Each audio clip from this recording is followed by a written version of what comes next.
বরগুনায় নতুন করে ৬৫ জন ডেঙ্গু আক্রান্ত। এ নিয়ে মোট আক্রান্ত হয়েছেন ১,৯০৩ জন।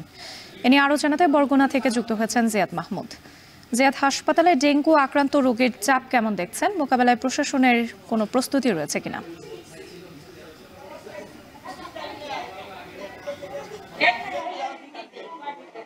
জি, আমি যে ওয়ার্ডটিতে রয়েছি জানি রাখি এই ওয়ার্ডে একই দিনে দুজনের মৃত্যু হয়েছে ডেঙ্গু আক্রান্ত হয়ে। আমরা আপনাকে স্বাস্থ্য বিভাগের যে সবশেষ তথ্য সেটি জানিয়ে রাখি। গত ২৪ ঘন্টায় নতুন করে ৬৫ জন রোগী শনাক্ত হয়েছে বরগুনায় এবং এই নিয়ে যে এই বছরে মোট ১,৯০৩ জন রোগী শনাক্ত হয়েছে। এই যে ডেঙ্গু ওয়ার্ডটি দেখছেন এর বাইরেও কিন্তু মেঝে রয়েছে, সেই মেঝেও কিন্তু কানায় কানায় পূর্ণ এবং এখানে প্রতিনিয়তই ডেঙ্গু রোগীর সংখ্যা বাড়ছে। উপকূল জুড়ে যে ডেঙ্গুর প্রকোপ শুরু হয়েছে, এই স্রোত যেন থামার নয়, থামছেই না।